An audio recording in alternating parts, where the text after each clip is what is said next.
많이 좁아요 지금. 이게 인테리어 한 거야? 가구 배치만 조금 다르게 써도 훨씬 괜찮았을 것 같거든. 답이 없다. 이걸로 컨텐츠 한번 가자. 공간 분리하는 거 자취하는 애들 많으니까. 자취방도 있고 신혼집이나 이렇게 방 하나 꾸며야 될 것 같으니까 한번 할까요? 그래.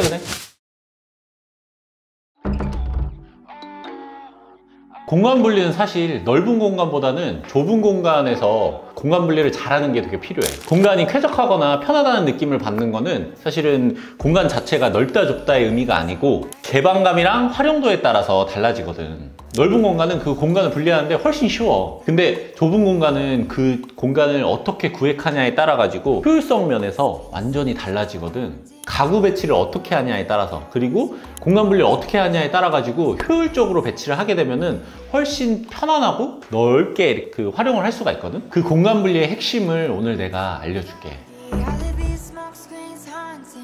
공간 분리의 핵심은 크게 두 가지가 있어. 첫 번째는 뭐가 있냐면 머무르는 공간인지 아니면 이동하는 공간인지를 나누는 게 있고, 또 하나는 인체 사이즈를 조금 알면은 훨씬 좋다는 얘기야. 이 두 가지가 우리 인테리어 할 때 굉장히 중요하거든. 보통 공간 분리에 대해서 잘 모르시는 분들이 머무르는 공간에 대해서만 생각을 많이 하거든. 근데 인테리어를 하는 우리 디자이너들은 머무르는 공간이랑 이동하는 공간까지 같이 고려해가지고 공간 구성을 좀 하게 되거든. 이동하는 공간에 대해서 동선을 고려하지 않게 되면은 그 동선이 굉장히 꼬이게 되어 있어. 그 두 가지를 같이 고려해서 공간 분리를 해야 되는데, 그 부분을 잘 못하면은 이제 답답해지거나 불편해질 수가 있거든. 그게 집 인테리어 뿐만 아니라 상가 할 때도 완전 똑같아.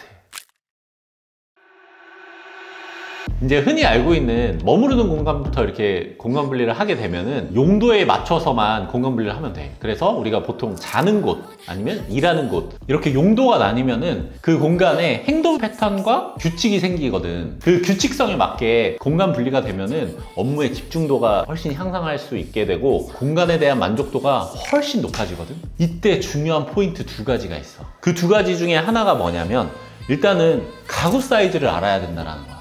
가구가 들어갈 수 있는 최소한의 공간을 좀 알아두는 게 좋아. 우리가 보통 잠을 자야 되는 공간에는 그 침대가 들어가야 되잖아. 근데 침대 사이즈 알아?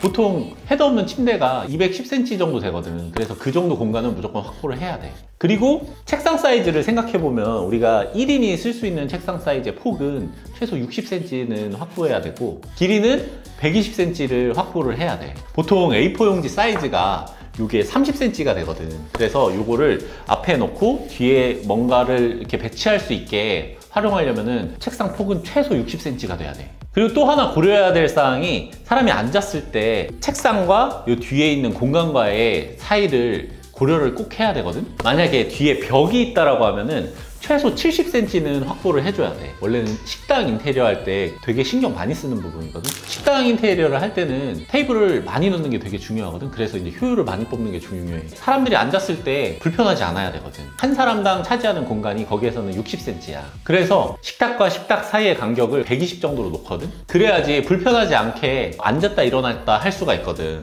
근데 벽이 있을 때는 벽이랑 식탁 사이가 최소 70cm는 확보를 해줘야 돼. 우리가 60cm든 70cm든 그 기준을 잡는 게 활동하는데 불편함이 없는 최소 공간을 확보하는 게 기준이거든. 우리 몸을 봤을 때 팔을 뻗는다든지 아니면 허리를 숙인다든지 우리의 활동 반경이 사실은 하체보다는 상체가 훨씬 더 이렇게 커질 수밖에 없거든. 그래서 이제 식탁만 배치되어 있는 공간에서는 위쪽 공간이 개방돼 있어가지고 하체를 기준으로 최소 공간을 잡아도 크게 불편하지 않는데, 벽은 위쪽 공간까지 막혀 있어가지고 최소 공간을 하체 기준으로 잡게 되면은 훨씬 불편할 수가 있어. 그래서 이렇게 식탁이랑 벽이랑 같이 있는 공간에서는 60cm보다는 70cm 정도로 공간을 주는 게 훨씬 좋지. 마찬가지로 집이나 방에서 책상을 놓을 때 책상과 벽 사이의 거리가 70cm 정도는 확보를 해야지 불편하지 않게 생활을 할 수가 있어. 이것처럼 몇 가지 수치를 좀 기억하고 있으면은 머무르는 공간 분리를 할 때 훨씬 효율적으로 할 수가 있어.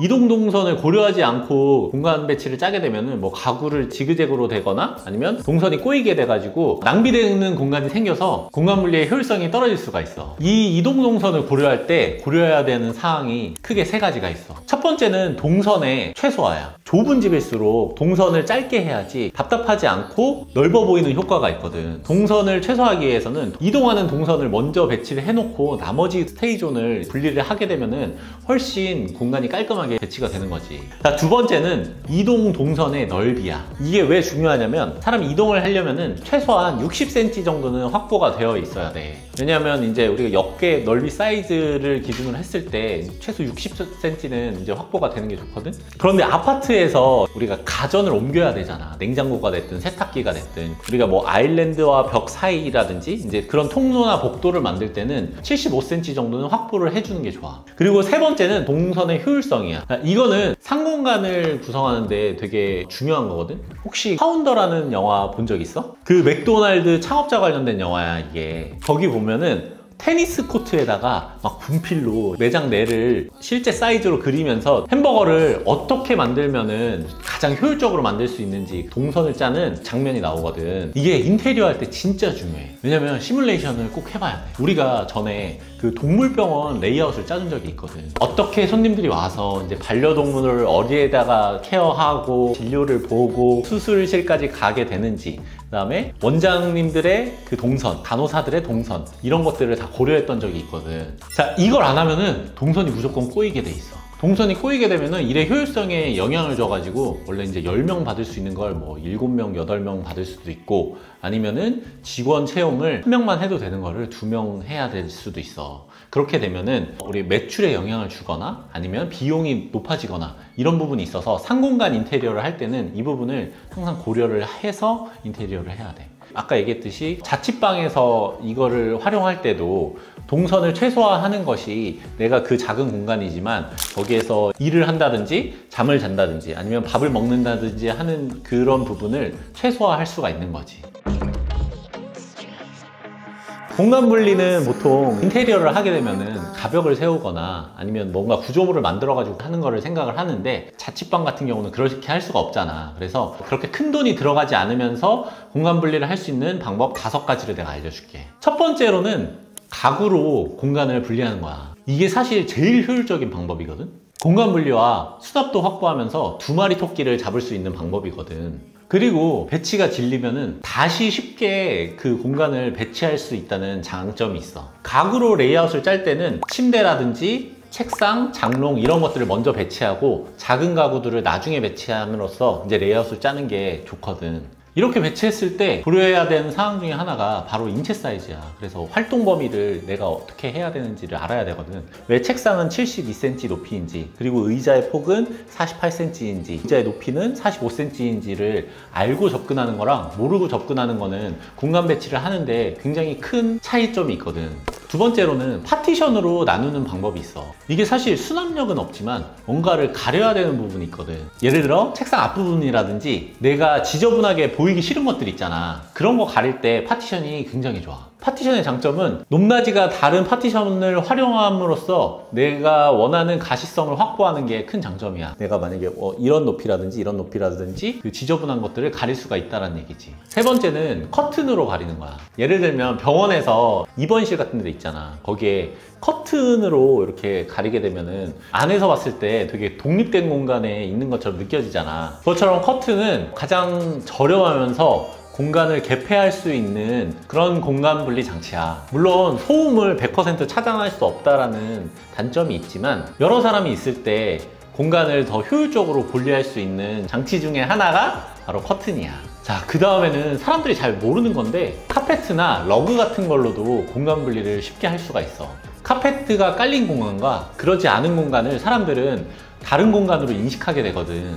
근데 카페트나 러그로 공간 분리할 때 이거 하나 신경 써주면 되게 좋은 게 뭐냐면, 가구나 아니면 벽이나 이런 부분이랑 카페트를 선을 맞춰서 그 공간 분리를 해주게 되면은 공간 자체가 굉장히 깔끔해져.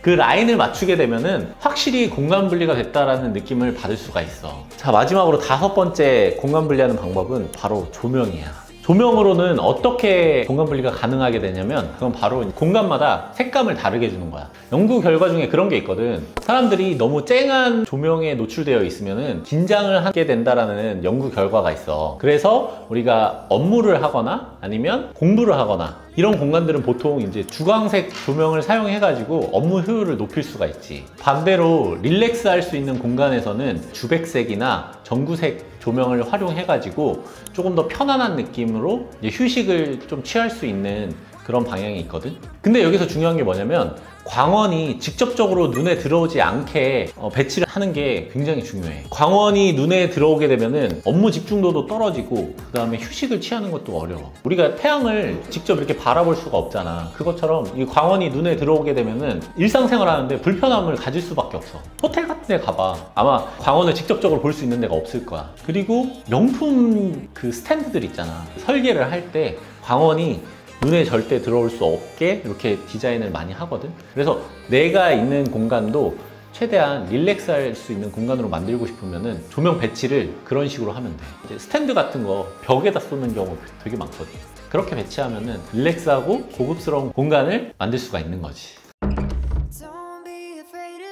공간 분리는 이제 크게 두 가지를 생각할 수가 있다. 첫 번째, 머무르는 공간과 이동하는 공간을 같이 구성해야지 공간 자체가 효율적으로 사용할 수가 있고, 두 번째는 인체 사이즈를 좀 몇 가지를 기억해 두면은 공간을 훨씬 효율적으로 배치할 수 있다. 그리고 우리가 공간을 나누는 방법은 내가 크게 5가지라고 얘기를 했잖아. 첫 번째 가구로 나누는 것, 두 번째 파티션으로 나누는 것, 세 번째는 커튼, 네 번째는 카페트나 러그, 그 다음에 다섯 번째는 조명으로 이렇게 공간 분리를 할 수 있다는 거 알고서 내 좁은 집이지만 조금 더 넓어 보이고, 그 다음에 내 업무의 효율을 높일 수 있게 공간 분리를 하는 거를 좀 고민해 보면 좋을 것 같아요. 오늘 이제 공간 분리에 대해서 제가 얘기를 해드렸는데 이 부분을 다 적용해가지고 좀 더 편안하고 쾌적한 공간을 구성할 수 있으면 좋을 것 같아요. 오늘 컨텐츠가 좋았다면 구독과 좋아요 많이 눌러주시고, 그리고 또 궁금하신 점이 있으면 저희가 댓글 항상 보고 있거든요. 그래서 댓글에 남겨주시면은 만약에 저희가 필요한 부분이 있다라고 하면은 좋은 컨텐츠로 보답하도록 할게요. 혹시 인테리어 견적 상담 필요하신 분들은 댓글에 링크 남겨놓을 테니까 거기에 개별적으로 연락을 드려서 상담을 해드릴 테니까 많이 남겨주시면 감사하겠습니다.